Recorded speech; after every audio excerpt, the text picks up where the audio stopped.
já disse, né? Meu nome é Isabela, essa é a Bárbara, nós somos nutricionistas, apromoradas das clínicas. E hoje a gente trouxe um tema que aborda a propriedade curativa das plantas. Foi um tema que surgiu quando a Bárbara estava passando aqui em uma das reuniões, nos grupos, e a gente deixou interrogada ali para a gente poder responder essa pergunta no final da apresentação. Então vamos lá, pode passar. Bom, então antes de mais nada a gente precisa explicar o que são fitoterápicos. Né? Os fitoterápicos são os medicamentos obtidos exclusivamente de matéria-prima vegetal, ou seja, das plantas.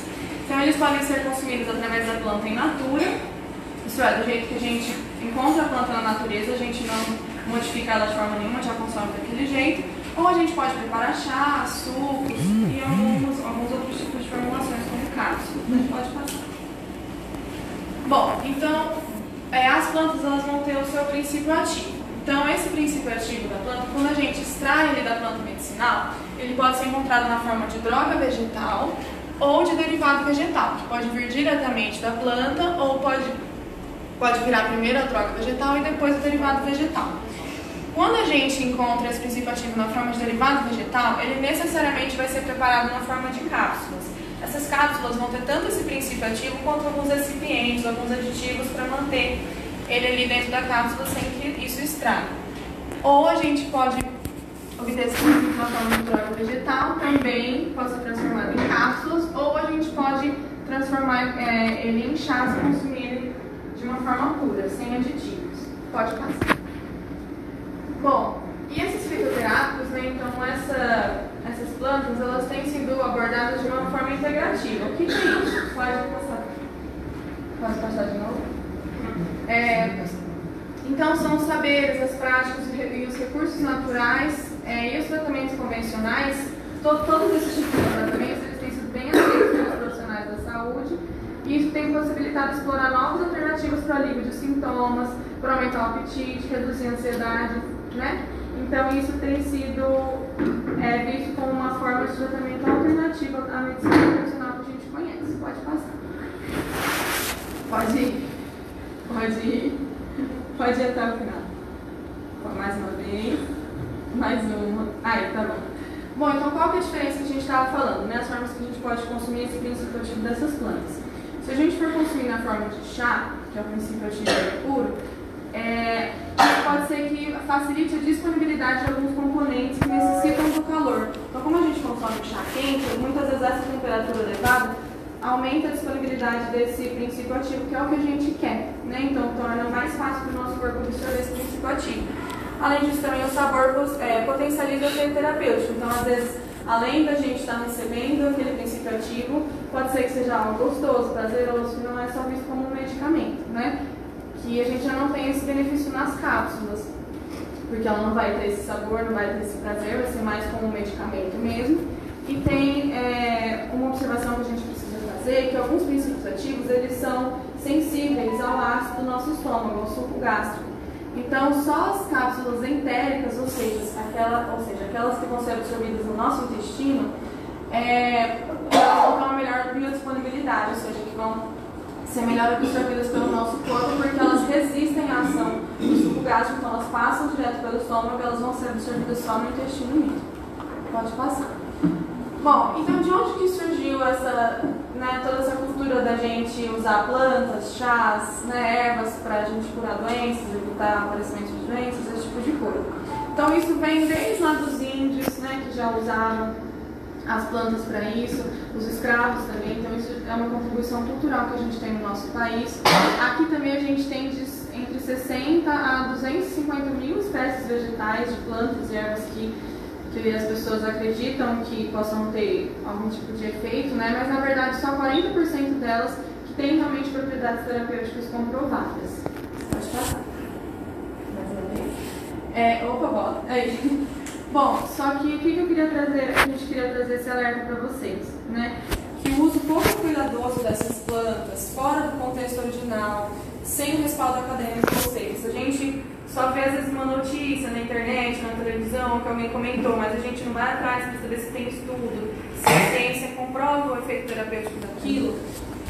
Isso tem causado muitas intoxicações, que são atribuíveis aos efeitos conhecidos da planta ou ainda Ou seja, quando a gente usa isso de maneira errada, em doses muito altas, se a gente extrai de um jeito errado, se a gente faz um chá muito concentrado, se a gente toma mais de uma cápsula, enfim, tudo isso vai interferir no efeito que isso pode ter. E a Bárbara vai explicar um pouquinho melhor, mas os principais tipos de intoxicação que a gente tem são nos nossos rins e no nosso fígado.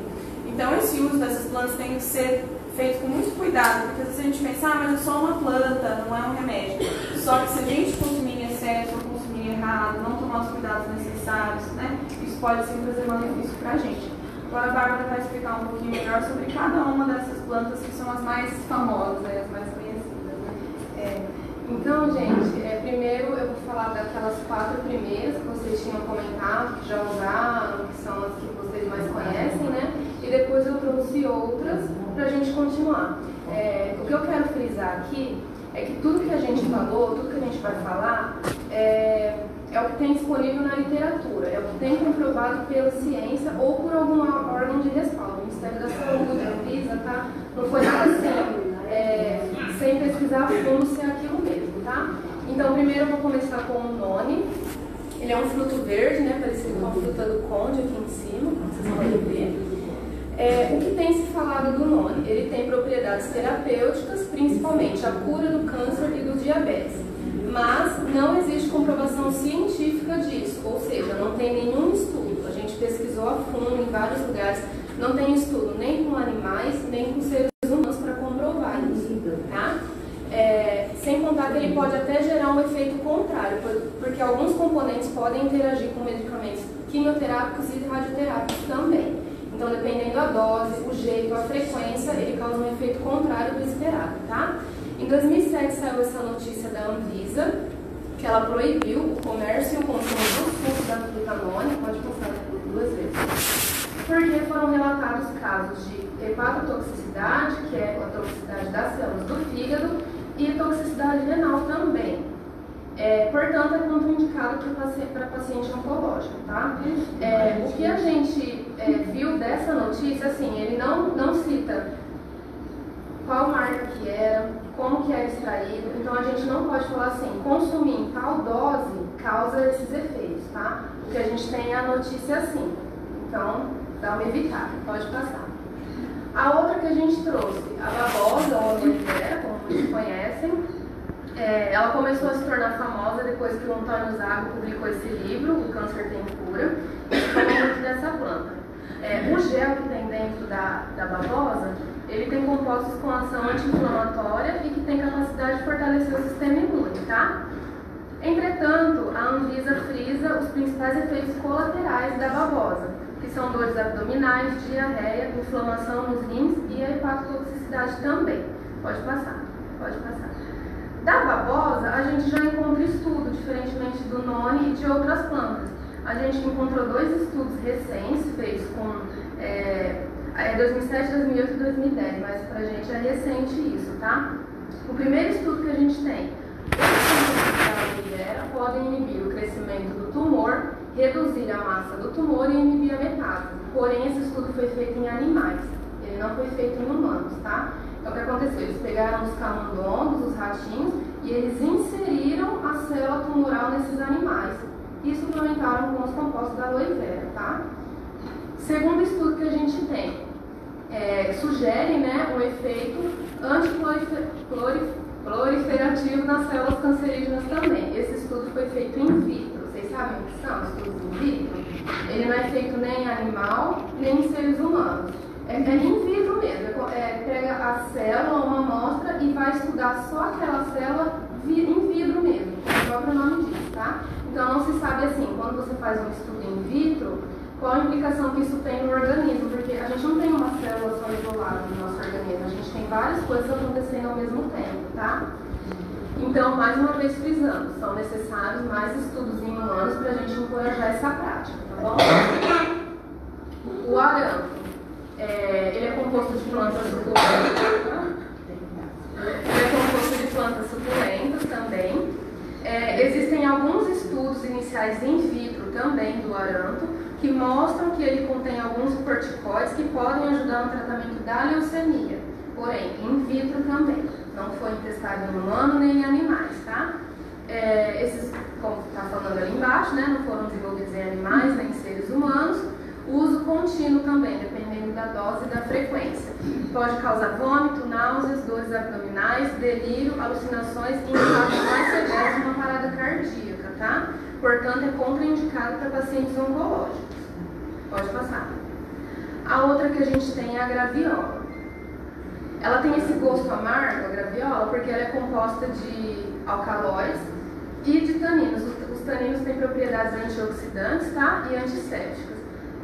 Não tem estudo da graviola, a gente não encontrou nem in vitro, nem animal, nem humanos. O que a gente tem da graviola são crenças populares, que a avó vai passando, a família vai passando, o vizinho, tá? Principal efeito colateral, disfunção renal e diabetes. Uma observação, o chá da folha da graviola é hepatotóxico. O chá, tá bom? O suco não tem comprovação ainda, se é ou se não é. Provavelmente o calor, né, que a gente ferve na água para fazer o chá, o calor interfere de alguma forma ali nos componentes e torna esse chá hepatotóxico. Pode passar. Ataca o filho? Isso, ataca o filho. Há pouco tempo atrás saiu essa notícia, eu não sei se vocês viram, foi passando em grupos de WhatsApp e tudo mais. Esse doutor Rafael, lá de Londrina, na Universidade Estadual, começou a se espalhar essa notícia no nome dele, ele desmentiu, falou que não foi ele que começou isso, mas enfim, várias pessoas receberam isso, como é um médico formado numa universidade estadual, oncologista, tudo mais, falando que a graviola curava o câncer. O Ministério da Saúde foi advertido e publicou essa notícia dizendo que isso é fake news, tá? Que não, esse moço está correndo até o risco de perder o CRM dele, de não exercer mais a profissão, porque ele escolheu uma notícia que não tem comprovação científica, tá? É isso que a gente tem na graviola, pode passar. O gengibre, gente, o gengibre até então, ele não tem uma propriedade de cura. O que eu achei interessante de trazer, e a Isabela também, é o efeito que ele tem nos sintomas do tratamento quimioterápico, não falando em cura agora. Então, ele é uma planta medicinal que tem como principal vantagem terapêutica a melhora dos vômitos e das náuseas, tá? Esse estudo de 2012 mostrou que 1,5 gramas de gengibre em pó, divididos 3 vezes no dia, em pacientes com câncer de mama, tem boa eficácia. Então, as mulheres que estavam sendo submetidas ao tratamento quimioterápico ou radioterápico foram suplementadas com essa quantidade 3 vezes no dia e tiveram uma redução significativa de vômito, de náuseas também, tá? Algumas revisões também apontam a melhora desses sintomas, porém são necessários mais estudos em humanos para a gente poder avaliar a eficácia e encorajar isso na prática clínica, tá? Porque até então a gente não pode chegar em um paciente e falar, toma que vai funcionar, certo? Então são necessários mais estudos para a gente chegar nisso. A erva de São João, vocês conhecem? A erva de São João? Ela é conhecida pelas propriedades anti-inflamatórias, ajuda a melhorar o quadro de depressão. Ela é essa florzinha amarelinha aqui. Portanto, a gente tem um sinal de alerta nessa erva de São João, porque ela pode interferir no Glivec, que é um quimioterápico, tá, gente? Principalmente esse quimioterápico é usado em pacientes que fazem o transplante de medula óssea, que tem algum câncer na célula sanguínea, tá? Então, quando eles ingerem essa erva, ela interfere no Glivec, diminuindo assim a eficácia do quimioterápico, tá? Então é aquilo, a dose faz o contrário, tá? Pode passar. O chá verde, vamos falar também. O chá verde é o que tem mais estudos até hoje, tá? A gente trouxe alguns pra gente conversar. Ele é rico em polifenóis e catequinas, que são antioxidantes. Alguns estudos da década de 90 mostraram que o chá verde está associado ao menor risco de câncer do trato digestivo, tá? E um estudo de 2007 mostrou menor risco de câncer coloretal em 69.710 mulheres chinesas. Foi uma quantidade bem grande de pessoas que participaram desse estudo. Pode passar. Entretanto, a gente tem alguns... não são limitações, são alguns viés que a gente fala desse estudo. Essas mulheres, elas consumiram o chá de 2 a 3 vezes, elas consumiram esse chá de 2 a 3 anos por pelo menos 3 vezes na semana. Então foi um período bem grande e uma frequência bem grande. Segunda coisa, cada mulher preparava o chá de uma maneira diferente da outra. Então a gente não tem como afirmar assim, a mulher que tomava o chá quente, a mulher que, por exemplo, fervia a erva, ou a mulher que fervia a água e colocava a erva, a gente não sabe falar qual a melhor forma de preparo para chegar nesse resultado, tá? As mulheres que consumiam mais chá, por coincidência, também consumiam mais frutas, verduras e legumes e praticavam mais exercício físico regularmente. Então a gente não sabe se isso é um efeito do chá isolado ou do consumo de fruta, vegetal, que são ricos em antioxidantes também, tá? E, entretanto, né, desse número de mulheres, 246 delas, mesmo tomando chá nessa frequência, tudo apresentaram. Então percebam que foi um risco reduzido, não foi uma coisa que ninguém teve, tá? Pode passar. Pode passar. A gente tem esse estudo também, ele é bem recente, ele foi publicado agora em janeiro de 2020. Ele relaciona o chá verde e o câncer de mama, tá? É uma meta-análise, então eles selecionaram vários artigos de vários anos e compararam estatisticamente os resultados dos artigos. Então, qual o principal resultado que eles chegaram desse estudo? Houve associação significativa, ou seja, quando a gente fala que teve relação significativa, que teve um resultado bom, tá? Que a gente pode comprovar, entre o consumo de altas doses, que seria 4 a 7 xícaras no dia, de chá verde, e a redução do câncer de mama em 14%, tá? Outro achado que eles chegaram: beber 2 xícaras por dia reduz o risco em mulheres na pré-menopausa, mas na pós-menopausa isso pode ser um fator de risco. Não se sabe exatamente por quê, mas provavelmente devido a alterações hormonais, tá certo? Pode passar. Pode passar. Pode passar. Opa.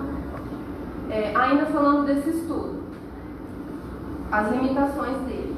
A maioria desses estudos que eles pegaram nesse banco de dados foi realizada na China, no Japão e em Singapura, lá na Ásia. Então, esses países, eles têm uma dieta rica em frutas, vegetais e legumes, baixo consumo de carne e alto consumo de peixe. Então, a gente não pode atribuir somente ao chá isoladamente, tá? Pode ser que tenha interferência por eles consumirem mais antioxidantes e menos carne também, certo? Diferentemente daqui, que é o contrário, eles conseguem consumir muita carne, açúcar, muita gordura, pouca fruta, verdura e vegetal, certo?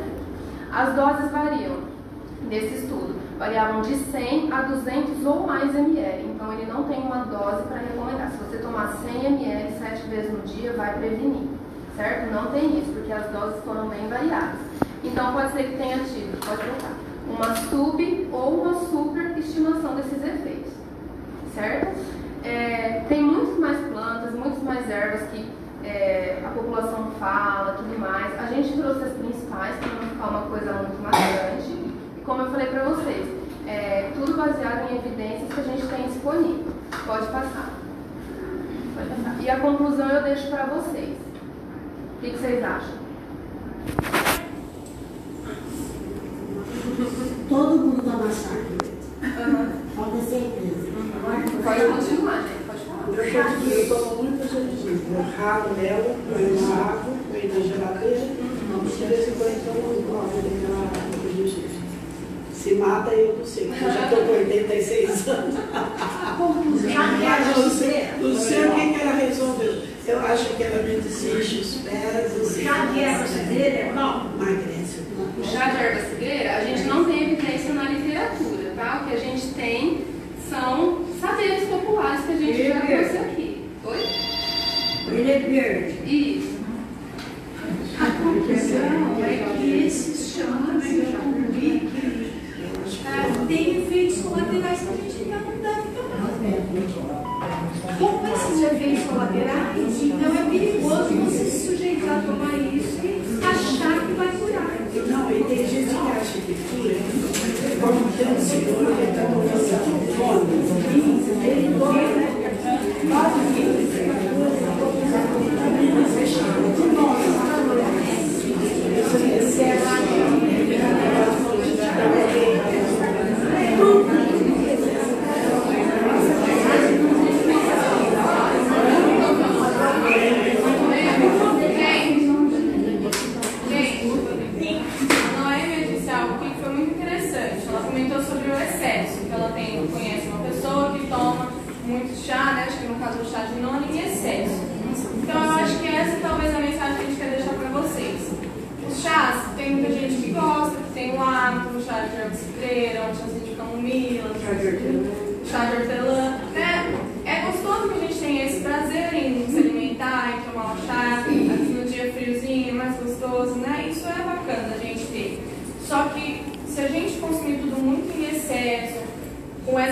sensação de que a cura de todos os nossos problemas vai estar ali naquele chá, esse já não é um comportamento saudável para a gente ter. Né? A gente não pode negligenciar os avanços que a ciência teve, que a medicina teve, né? E acreditar que tudo isso não vale de nada, que só se a gente tomar um chá ou comer alguma planta, alguma cápsula, alguma coisa, vai resolver os nossos problemas. Né? Então acho que a mensagem talvez seja a gente ter um bom senso, né? De tentar equilibrar as coisas, não jogar todas as nossas expectativas em cima do chá, do tratamento, né? Pode falar. Se for pensar, chá também ele envenena, sabia? Envenena, né? Porque meu filho fez transplante de rim e o médico proibiu ele de tomar chá, porque ele falou que dependendo do chá que ele tomar, ele se envenena. Porque o rim dele já é bem comprometido, né? E aí eu tenho um pouco de medo, mas eu gosto muito de chá. Eu gosto muito de chá. É aquilo que a gente falou, né? Alguns dos chás, geralmente, quando eles apresentam uma toxicidade para o nosso organismo, essa toxicidade, ou seja, esse efeito prejudicial, geralmente acontece nos nossos rins ou no nosso fígado, que são os órgãos que vão acabar filtrando esse chá, esses compostos bioativos que a gente tem ali, né? Então, assim, gente, tomar de forma moderada, né? E não esperar a cura através disso, certo? Evitar excesso, evitar frequência muito grande. A Pedra dela falou, não colocar toda a nossa expectativa em uma xícara de chá, entenderam? Se você tem prazer em tomar, se é uma coisa que você gosta, toma, mas assim, moderado, sem esperar uma coisa realmente. Na minha casa tem aquele arame, nasceu no meu vaso sem mais nem menos, não sei o que ele come. Ele está enorme. E eu nunca fiz chá, nunca fiz nada dele. Veio uma pessoa de Araraquara pegar a folha lá em casa. Para fazer o chá? Que é com câncer. Eu falei assim, se fosse tão bom, né? Igual ela falou aqui, não tinha gente com câncer, não é? Agora só que eu acredito, muita força do chá, mas eu tenho medo dele também. Mas esse comentário que você fez é muito importante. Eu acho que isso vale para muitas coisas na área da saúde. Né? Para o câncer, às vezes para excesso de peso. Se todas essas curas milagrosas existissem, a gente não teria mais ninguém com câncer, ou com excesso de peso, ou com diabetes, ou com nenhum problema de saúde no mundo, né? Porque a gente já, se a cura é tão fácil assim da gente encontrar, a gente não teria esse problema. Mas tem muita coisa também que a gente vê que a medicina é uma prova, né? Muita coisa. Que os nossos antepassados, os índios, né? Usaram e até usam até hoje, eu acho, e deu certo. Então é uma coisa bem assim, complexa, né? A gente sabe o que é o certo, na verdade. Com certeza. As coisas que a gente tem hoje, se você for ver tudo que a gente tem, acaba que veio da natureza de alguma forma, né? A gente está tirando tudo aqui do planeta Terra.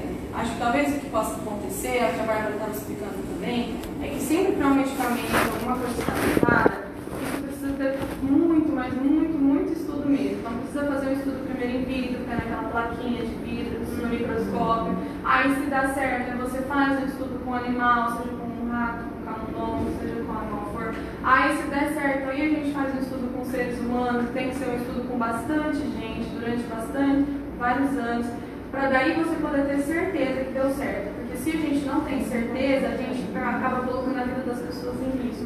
Então, para acabar lançando um medicamento, fazer alguma coisa assim, tem que ter certeza que tem um efeito terapêutico, né? Então, por exemplo, os fisioterapeutas, né? Tem um consultório, homeopatia e tal. Eles têm todo o estudo também, tá certo que é diferente a medicina deles com o estudo deles. Mas e aí? Eles receitam os medicamentos e tem pessoas que só, não digo assim no histórico do câncer, por exemplo, né? Mas assim, só vão em médicos de homeopatia, usam alguns medicamentos fitoterápicos e para muitas situações eles resolvem o problema. Exatamente. Entendeu? O fitoterápico, ele não é uma coisa que é proibida. Não, ele é uma coisa legal, é uma coisa aprovada pela Anvisa, tem os homeopatas e tudo mais. O que acontece é que assim, eles fazem um estudo muito a fundo. Então, se eles forem te prescrever alguma erva, eles sabem exatamente a quantidade, a forma que você vai preparar, a dose que você vai tomar, a frequência. Não é um uso discriminado. Por exemplo, assim, vê um programa na televisão que falou que deu certo, todo mundo começa a tomar todo dia, toda hora, várias vezes por dia. Se é não sei como que fala, né? Um fitoterapeuta, eles falam. Se ele vai lá, faz um documento e tal. Aí você segue aquilo ali, não dá certo. Não, não é assim, o que é certo e o que é errado na parte dessa parte, você entendeu? O que acontece é assim, tem gente que prefere a medicina alternativa, entende? Entretanto, tem que ir num profissional que saiba muito bem o que está falando e o que está fazendo, senão pode colocar em risco também, certo? Então, procurar alguém que é formado, que é credenciado, que estudou realmente as plantas, porque muitas vezes a gente chega com uma ideia e ele vai pegar e vai falar assim, não vai funcionar, vamos fazer de outro jeito, vamos preparar de outro, entendeu? Então depende muito do profissional também. Porque assim, sempre eu vejo eles falando assim, você usa, mas não abandona.